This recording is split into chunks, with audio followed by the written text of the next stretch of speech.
राज्यसभा के 4 member retire हो रहे हैं और उनको रोना आ रहा है, गड़ियाली आंसू बहा रहे हैं। हमारे 220 से ऊपर किसान ये दुनिया छोड़ के चले गए, वो शहीद हो गए आंदोलन में, और उन पर एक शब्द नहीं प्रधानमंत्री जी ने बोला। पुलवामा के अंदर हमारे 44 जवान शहीद हो जाते हैं, उस पर प्रधानमंत्री जी कुछ नहीं बोलते, लेकिन 4 राज्यसभा मेंबर रिटायर होते हैं और प्रधानमंत्री जी को रोना आ जाता है। रोने का उन्होंने किया था ड्रामा, लेकिन वो चला नहीं, लोगों को पता है ये झूठा रोना है। रोए तो टिकैत साहब थे, सच्चा रोए थे, दिल से रोए थे। आंदोलन को उन्होंने दोबारा, जैसे कि लास्ट बॉल पर छक्का मार के उन्होंने फिर आंदोलन को फिर जीवित कर दिया है। ये कमाने की बात आती तो पंजाब भागते हैं, लेकिन अब पंजाब में उनका बाइकआउट कर दिया। कोई फिल्म उनकी, अभी पीछे बॉबी देओल की पटियाला डिस्ट्रिक्ट के अंदर एक फिल्म रिलीज हो रही थी, हमारे किसान भाई गए, उन्होंने उनको उठा दिया। तो उन्होंने ये हमारे जथेबंदी ने और किसान भाइयों ने एक फैसला किया है कि जब तक हमारे काले कानून वापस नहीं होंगे, हम पंजाब के अंदर किसी भी जो एक्टर्स है या कोई भी फिल्म उसकी उनकी शूटिंग नहीं होने देंगे। क्यों अक्षय कुमार हो, अजय देवगन हो, चाहे सन्नी देओल हो, सभी पंजाब के नाम से मतलब कि सरदार बन के और इतना मतलब कि पैसा कमा रहे हैं, लेकिन जब आज बात हमारी आई है तो आज वो दूसरी तरफ खड़े हो गए। सिख देओल कभी पंजाब में नजर भी नहीं आएगा और ना बढ़ने दिया जाएगा, क्योंकि जब गुरदासपुर के अंदर ऐसा कह दिया कि आपको एंट्री नहीं होगी पंजाब के।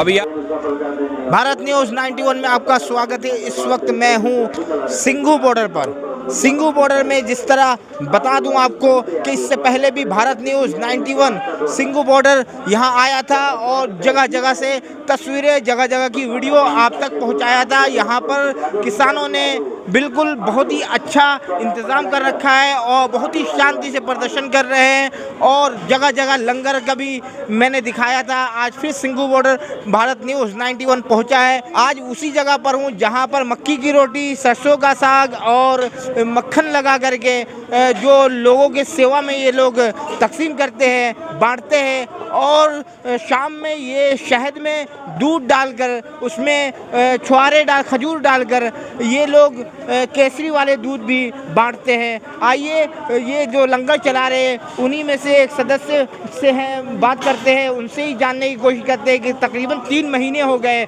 जी, तकरीबन 3 महीने हो गए, कब तक ये सब चलता रहेगा? ये जब तक हमारी डिमांड पूरी नहीं होगी, काले कानून वापस नहीं होंगे, तब तक ये चलता रहेगा, ऐसे ही चलता रहेगा। जिस तरीके से आप कह रहे काले कानून वापस नहीं, आपको लगता है कि सरकार दूर दूर तक उम्मीद दिखाई दे रही है कि सरकार वापस ले लेगा ये कानून? ये बताइए। सरकार को लेना पड़ेगा। सरकार कब तक ये जिद पर अड़ी रहेगी? सरकार को लेना पड़ेगा। आप अब ये एजिटेशन ये इंडिया का नहीं रह गया है, सारे वर्ल्ड लेवल के ऊपर है। सारा देश, सारी दुनिया देख रही है, सारी कंट्री की नज़र इसी आंदोलन पर, एजिटेशन पे है, जो कि एक पीसफुली है। 2.5 महीने मतलब 26 नवंबर से कंटिन्यूस ऐसी पीसफुली बिल्कुल शांतिपूर्वक हमारा धरना चल रहा है, और सरकार तो बहुत हथकंडे अपना रही है इस एजिटेशन को फेल करने के लिए, कमज़ोर करने के लिए, लेकिन वो अपने सभी मंसूबों में फेल हो रही है। चाहे वो 26 की बात हो, 26 को जो हुआ उसकी नेगेटिविटी फैलाने की कोशिश की, लेकिन उसमें सरकार कामयाब नहीं हुई। आंदोलन उसी तरह फिर जैसे था 26 से पहले वैसे ही रश है, लोग आ रहे हैं, जा रहे हैं, और 14 तारीख को पंजाब के अंदर इलेक्शन है। 14 के बाद रश फिर उससे भी डबल हो जाएगा। कोई दिक्कत नहीं, हम जीत के जाएंगे, हमें पूरी उम्मीद है। हम यहाँ से अपने काले कानून वापस करवा के जाएंगे। आप कानून वापस करने की बात कर रहे हैं, यहाँ सरकार ने तो कह दिया कि ये तो आंदोलन जीवी है। वो तो आज का मतलब वो अभी उन्होंने थोड़ा कहा, वो तो शुरू से कह रहे हैं, कभी कह रहे हैं पंजाब का है, कभी ये खालिस्तानी है, कभी ये आंदोलन जीवी का वर्ड तो अभी आया है रिसेंटली, हाल फिलहाल में। प्रधानमंत्री जी को पता, नॉलेज नहीं है ना आंदोलन जीवी क्या होते हैं। कभी परजीवी बोल रहे हैं, कभी आंदोलन जीवी है। ये अन्नदाता है जो सारे देश का पेट भरता है, ये वो है। और ये आंदोलन जीवी कह के किसानों की उन्होंने एक भद्दा मजाक किया है, और ये शोभा नहीं देता प्रधानमंत्री के मुंह से ये आंदोलन जीवी कहना। ये हम मतलब कि प्रधानमंत्री का जो पद है बहुत ऊंचा है, और ये जो बात उन्होंने की, पद का कद है, और मतलब उनको शोभा नहीं दे रहा। और मैं सोच रहा हूँ एक छोटी सोच वाली बात है कि आंदोलन जीवी है, कभी परजीवी है, क्योंकि सरकार के पास अब कुछ बचा नहीं है। क्योंकि अब आंदोलन आप देख रहे हो, महापंचायतें हो रहे हैं पंजाब के अंदर भी, हरियाणा के अंदर भी, और महाराष्ट्र के अंदर भी। अब ये सारे देश के अंदर ही फैलेगा, और जैसे जैसे सारे देश में जितना लंबा चलेगा उतना ही सरकार को नुकसान होगा, और जितना लंबा चलेगा सारा जो किसान है सारे कोने कोने से आगे, और ये अपनी मांग को वापस करवा के जाएंगे। जैसे कि सरकार अगर बिल वापस नहीं लेती है तो आप लोग अगला कदम क्या होगा? हमारा नहीं, हमारा तो टारगेट शुरू से यही है, ये 3 काले कानून वापस होंगे और एमएसपी पे गारंटी चाहिए। अगला तो जो हमारा टारगेट वो तभी होगा ना जब हम मतलब कि 2 बात करें। हमारे जो लीडर्स हैं वो कह रहे हैं बस कुछ नहीं करना। आपने देखा सरकार के साथ टेबल टॉक हुई, 11 बारी मतलब कि सरकार और यूनियन लीडर बैठे, लेकिन सरकार ने बार बार उनको मतलब इस बिल के अंदर संशोधन कर लो, ये कर लो, वो कर लो, लेकिन हमारे लीडर नहीं माने। बिल वापसी तो घर वापसी, नहीं तो नहीं। अच्छा, एक बात पूछूं कि जिस तरह चारों तरफ आप देख सकते हैं बैरिकेडिंग करके सिक्योरिटी हाई कर दी गई है और किसी भी कोई भी लोगों को आने के लिए मना कर दिया जा रहा है और साफ बिल्कुल आने नहीं दिया जा रहा, पैदल भी लोगों को आने नहीं दिया जा रहा। लोग गाँवों से आ रहे हैं, बहुत खड्डे हैं और रास्ते ख़राब है, एक्सीडेंट के भी खतरे हैं, तो गाँव से होकर के बिल्कुल कच्चे रास्ते से लोग आ रहे हैं यहाँ पर। तो आप लोगों को यहाँ पर सामान वगैरह खाने पीने की जो चीज़ें हैं वो लाने में किन दिक्कतों का सामना करना पड़ रहा है, दर्शकों को ये भी बताएं। वो सरकार जब राजा डरता है तो वैसे ही करता है वो। मतलब कि इन किसानों में पता नहीं उनको क्या नज़र आ रहा है, कभी पता नहीं खालिस्तानी, कभी ये कहते हैं आतंकवादी हैं।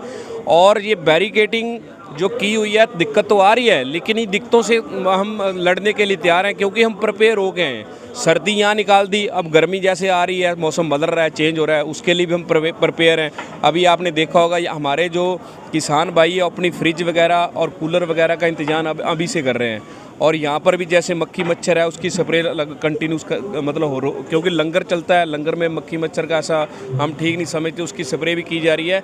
जितनी दिक्कत आएंगी उसके साथ लड़ेंगे, बैरिकेडिंग जरूर की। इसका मतलब ये है कि आपको भी लगता है कि सरकार इतनी आसानी से मानेगी नहीं, इसलिए आपने पूरी गर्मियों की भी तैयारी कर ली है। इंतजाम तो हम जैसे ट्रॉली पे हम पहले ये तो शुरू से जब 26 नवंबर को जब किसान यहाँ आया था तो वो अपना टारगेट बना के आया था कि हम 6 महीने के लिए मतलब अपना राशन वगैरह लेके आए हैं, हम 6 महीने वापस नहीं जाएंगे। तो सरकार तो देखो, सरकार को ये होगा कि ये 26 के बाद कम हो गए हैं, चले जाएंगे अपने आप, मतलब इनके पास खाने को राशन नहीं होगा, पीने को पानी होगा, ऐसी बात नहीं है। ये लंगर बाबे नानक का चल रहा है, ये 550 साल से चल रहा है, 20 रुपये वाला लंगर, ये नहीं बंद होने वाला। ये जब तक हमारे किसान यहाँ बैठे हैं लंगर भी ऐसे चलता रहेगा जब तक हमारे काले कानून वापस। और दूसरी बात मैं आपको बता दूँ, अभी यह राज्यसभा में आपने देखा प्रधानमंत्री जी, एक राज्यसभा के 4 मेंबर रिटायर हो रहे हैं और उनको रोना आ रहा है, गड़ियाली आंसू बहा रहे हैं। हमारे 220 से ऊपर किसान ये दुनिया छोड़ के चले गए, वो शहीद हो गए आंदोलन में, और उन पर एक शब्द नहीं प्रधानमंत्री जी ने बोला।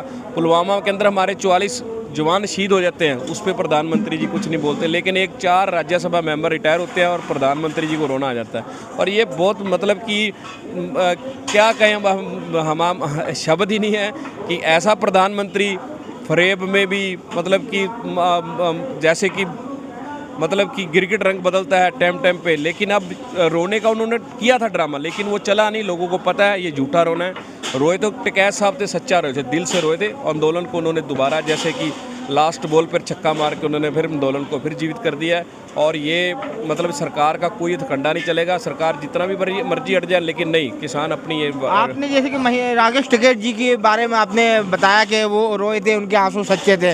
जो आपको पता होना चाहिए गाजीपुर बॉर्डर में भी वहाँ पर बैरिकेडिंग लगा करके बिल्कुल कटीले तार लगा करके बिल्कुल सिक्योरिटी ऐसी कर दी गई है जैसे कि ऐसा लगता है कि हम चाइना और पाकिस्तान के बॉर्डर पे खड़े हैं। तो ऐसा आपको लगता है कि वहाँ भी लोग आने नहीं दिया जा रहा है? जिस तरीके यहाँ से कच्चे रास्ते से लोग आ रहे हैं तो वहाँ भी लोग बिल्कुल कच्चे रास्ते का रास्ता ही नहीं है, लोग फिर भी वहाँ से जा रहे हैं। तो ऐसे रास्ते जाने पे लोग मजबूर हो रहे हैं, एक्सीडेंट भी हो सकता है। तो इस चीज़ को सरकार को सोचना चाहिए। तो इस बारे में आपका क्या है राकेश? ये देखो ना, वो जो बैरिकेडिंग की गई, आपने देखा होगा सोशल मीडिया के अंदर कीलें गाड़ी जा रही हैं, ये एक ह्यूमन राइट्स का हनन किया जा रहा है और वर्ल्ड के अंदर इसकी निंदा हो रही है। और आपने देखा होगा वर्ल्ड के ऊपर मतलब अमेरिका के अंदर रिहाना हो चाहे और भी हो, जो भी उन्होंने इसके, क्योंकि वो सच का साथ देने वाले हैं, जागती जमीर वाले। उस पर भी बहुत बवाल हुआ, उस पर बवाल मचाया है कि अक्षय कुमार कूद पड़े, सचिन तेंदुलकर जो अभी तक किसानों के बारे में एक शब्द भी नहीं निकाला, लेकिन जैसे रिहाना और मियाँ खलीफा जो है किसानों के समर्थन में कुछ बोलती है, तो ये लोग जो है ये लोग सामने आ जाते हैं फ्रंट पे और दिफा करने लगते हैं। वो तो एक्चुअली ये जो मैं सचिन तेंदुलकर की बात कर ले, अक्षय कुमार ने पगड़ी बांध के इतना पैसा कमाया पंजाब से। मरी जमीर वाले हैं, वो जागती जमीर वाले हैं जिन्होंने सच का उन्होंने देखा, किसान 2 महीने से ठंड में इतनी ठंड में बुजुर्ग हमारे 80-80 90-90 साल के, हमारी लेडीज़ माताएं बहनें बच्चे देखो छोटे छोटे यहाँ आंदोलन के अंदर आए हैं। तो उन्होंने देखा कि अपने मतलब सच की लड़ाई हक के लिए बैठे हैं, तो इनकी आवाज़ उठानी चाहिए। वो तो जागती ज़मीर वाली। अक्षय कुमार फिल्में बनाते हैं तो पंजाबियों पे, जैसे सिंगिस किंग उठा ले, बहुत सारी फिल्में हैं जो पंजाब के रोल करते हैं, तो फिर उससे पैसा भी कमाते हैं। जहाँ पंजाबियों की बात आती है कि इतने 3 महीने से, बल्कि ये कहा जाए 5 महीने से धरने में ये लोग हैं, तो उनके कानों में जू तक नहीं रहेंगी। वो क्या कहना चाहेंगे? वो तो ना, वो जब पैसे कमाने की बात आती है तो पंजाब भागते हैं, लेकिन अब पंजाब में उनका बाइकआउट कर दिया। कोई फिल्म उनकी, अभी पीछे बॉबी देओल की पटियाला डिस्ट्रिक्ट के अंदर एक फिल्म रिलीज हो रही थी, हमारे किसान भाई गए, उन्होंने उनको उठा दिया। तुम उन्होंने ये हमारे जथेबंदी ने और किसान भाइयों ने एक फैसला किया है कि जब तक हमारे काले कानून वापस नहीं होंगे, हम पंजाब के अंदर किसी भी जो एक्टर्स है या कोई भी फिल्म है उसकी उनकी शूटिंग नहीं होने देंगे। क्योंकि जब बात आती है हमारे हकों की, क्योंकि रोटी तो अक्षय कुमार भी खाता है ना, वो तो कोई नोट तो खा नहीं रहा, वो भी ये गेहूं की रोटी खाता है, और जो ये किसान पैदा करता है। और जब किसान की बात आती है तो उनसे किसानों से मजाक किया जाता है, ये नहीं चलेगा। बात जैसे रिहाना की चली है, तो रिहाना अगर कोई किसानों के समर्थन में कुछ भी बोलती है, जैसा कि वो देखती है, तो उस पर इतना बवाल क्यों, ये बताइए? क्योंकि अक्षय कुमार अगर बोलता है तो अक्षय कुमार की बात को सही क्यों ठहराया दिया जाता है, रिहाना की बात को गलत क्यों ठहरा दिया जाता है?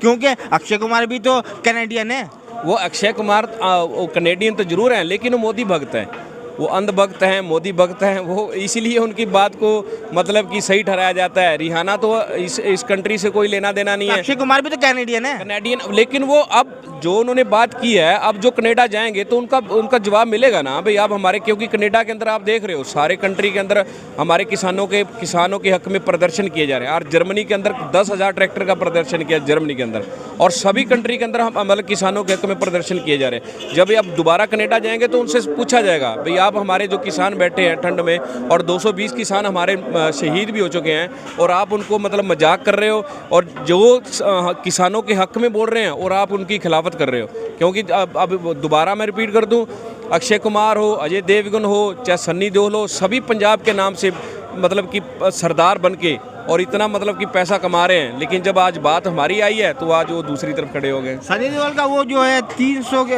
3 किलो का हाथ कहाँ है? 2.5 किलो का हाथ?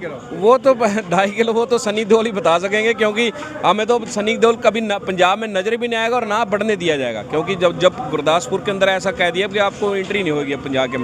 अभी आप देख रहे हो MC के इलेक्शन है, बीजेपी के साथ क्या हाल, मतलब किसी कैंडिडेट को घर नहीं बढ़ने दिया जा रहा। सारे उनके जो वगैरह टेंट लगा दिए, उखाड़ दिए, हम आपको वोट नहीं देंगे, ना वोट देंगे और ना आपको गली के अंदर बढ़ने देंगे। आखिर में एक बात पूछूंगा कि देश के सब में बड़े पंचायत पार्लियामेंट में विपक्षी पार्टी जो है जिस तरीके से किसानों के मुद्दों को उठाना चाहिए, उस तरीके से क्या लगता है आपको उठाया है उन्होंने? नहीं उठाया। अगर उठाया होता, अगर देखो ना, जो विपक्षी ओपोजिशन है, ओपोजिशन भी तब बोला जब सारा किसान जाग उठा। ये ओपोजिशन को तब बोलना चाहिए था जब ये बिल की तैयारी हो रही थी, ये मतलब किसान के जो डेथ वारंट है इसके ऊपर साइन की तैयारी की जा रही थी, तब बोलना चाहिए था। लेकिन वो तब नहीं बोला ओपोजिशन तब बोला जब सारे देश का किसान जाग गया। अब ओपोजिशन क्रेडिट लेने की आड़ में और किसानों के साथ। ऐसा तो नहीं है कि किसानों की आड़ में ये अपनी रोटियां सेकने में लगे हुए हैं? नहीं, ऐसा नहीं होगा, क्योंकि आपने देखा होगा यहाँ स्टेज के ऊपर किसी राजनीतिक पार्टी को ना माइक दिया जाता है, ना उसका मतलब अगर कोई पार्टी से किसी पार्टी से बिलोंग है, चाहे वो कांग्रेस से है, चाहे किसी। कहा तो यही जाता है कि अब ये आंदोलन जो है अब राजनीति हो गया है। नहीं, कोई ऐसी वो तो सरकार की एक चाल है। अभी कभी इसको राजनीति से जोड़ देते हैं, कभी इसको किसी और धर्म से जोड़ देते हैं, ऐसा नहीं है। ये किसानों का आंदोलन है, और जब से ही स्टार्ट हुआ है तभी किसानों का, मजदूर भाइयों का आंदोलन है, और ऐसे ही चलता रहेगा। इसमें किसी राजनीतिक पार्टी का इंटरफेयर नहीं है। ये तो आंदोलन को कमजोर करने की मतलब इनकी मंशा है। बहुत शुक्रिया। दर्शकों को अपना नाम भी बता दें आप। मेरा नाम सरदार हरदीप सिंह, मैं करनाल से बिलोंग करता हूँ, और मैं निर्मल कुटिया करनाल के लंगर से मैं मतलब बोल रहा हूँ। ये हमारा 2 दिसंबर से कंटिन्यूस ऐसे ही लंगर चल रहा है। दर्शकों, इनसे हर तरह से सवाल पूछा गया, इन्होंने बखूबी जवाब दिया है। आप लोग इस वीडियो को ज़्यादा से ज़्यादा शेयर करें। फेसबुक पर देख रहे हैं तो पेज को लाइक और फॉलो करें, यूट्यूब पर देख रहे हैं तो चैनल को सब्सक्राइब करें। बहुत बहुत शुक्रिया।